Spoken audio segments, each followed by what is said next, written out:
मैं संतोष चौहान गोरखपुर क्षेत्र का पिछड़े वर्ग मोर्चे का क्षेत्रीय मंत्री हूँ।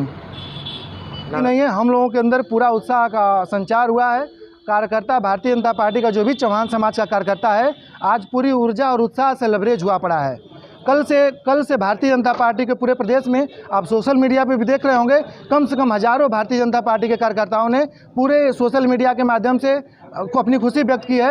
यहाँ तक कि हम लोगों का एक कार्यकर्ताओं का बड़ा हुजूम जो है, कल शहर के अतीत प्राचीन हनुमान मंदिर पर गया और बजरंग बली को हम लोगों ने प्रसाद चढ़ाया कि भगवान बहुत कम समय में आपने सद्बुद्धि दिया और ऐसे दल बदलू अवसरवादी नेता को, भारतीय जनता पार्टी को छोड़ने का आपने जो सद्बुद्धि दिया वो बहुत ही सही निर्णय रहा। और भारतीय जनता पार्टी का कोई कार्यकर्ता नाराज नहीं है, न दल से नाराजगी है न संगठन से नाराजगी है। कौन नेता के छोड़ने पे आप लोग इतना खुशी हैं? मधुबन से भारतीय जनता पार्टी के विधायक रहे दारा सिंह चौहान जी, जो 5 साल पहले किसी और दल में थे और दल में आने के बाद सिर्फ उनके आने से उसके पहले जब वो किसी और दल में थे तो भारतीय जनता पार्टी में वो इसलिए आए कि वहाँ पे उन्होंने जो भी काम किया हो भारतीय जनता पार्टी में जब आए, क्योंकि उनको लगा कि जो है चौहान समाज का झुकाव, पिछड़े वर्ग का झुकाव भारतीय जनता के पार्टी के साथ है। उन्होंने भारतीय जनता पार्टी के बड़े नेताओं को गुमराह किया, उनको भ्रमित किया और भ्रमित करके उन्होंने अपने आप को बहुत बड़ा चौहान नेता साबित किया। और हमारे संगठन के बड़े नेता उनके भ्रम में आए, भ्रम में आने के बाद उनको मधुबन जैसे सीट से मंत्री बनाया और मंत्री बनाने के बाद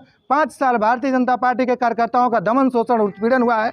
हमारे जैसे कार्यकर्ताओं का भी उत्पीड़न हुआ है। हम लोग जमीनी कार्यकर्ता हैं और मैं आपके चैनल के माध्यम से बताना चाहूँगा कि पूरे उत्तर प्रदेश में चौहान समाज की आबादी 58 लाख है और उन 58 लाख आबादी में 58 लाख के 58 लाख आबादी भारतीय जनता पार्टी को वोट करेगी, जैसे पिछले चुनाव में करते आई, आगे भी करेगी। और एक और बात मैं कहना चाहूँगा कि माननीय मंत्री जी का इतिहास रहा है, भारतीय जनता पार्टी के रहते हल्दी लग गई, नहीं तो हल्दी लगने वाली नहीं थी। उनका इतिहास रहा है दल बदलने का और वो जिस तरह से आए थे मुँह गिरा के चले जाते। उनको ये कहने का हक नहीं है कि भारतीय जनता पार्टी ने दलितों और पिछड़ों का उत्पीड़न किया। मैं पूरी गारंटी के साथ कह रहा हूँ कि भारतीय जनता पार्टी में जितना दलित समाज सुरक्षित है, पिछड़े वर्ग का जितना उत्थान हुआ है, अन्य किसी पार्टी में और किसी समाज का कोई उत्थान नहीं हुआ है। किसी दल ने इतना उत्थान नहीं किया है, चाहे केंद्र की मोदी सरकार रही हो, चाहे प्रदेश की योगी सरकार। हाँ, गलती हुई है, मैं इस चीज़ को मान रहा हूँ और उसकी पुनरावृत्ति फिर ना हो। मैं अपने संगठन को आगाह करना चाहूँगा, जमीनी स्तर के कार्यकर्ताओं का पहचानिए, आप अपने कार्यकर्ता को नेता बनाइए। आपने अपने कार्यकर्ता को नेता बनाया, घोसी से विधायक बनाया, आज पूरे कार्यकर्ताओं में उत्साह का संचार है। आने वाले समय में 2022 का जो चुनाव होगा बहुत महत्वपूर्ण चुनाव है। आपके चैनल के माध्यम से भारतीय जनता पार्टी के शीर्ष नेतृत्व जो बैठ के अपने आप को थिंकिंग टैंक कहता है, आज उसकी सोच गलत साबित हुई है।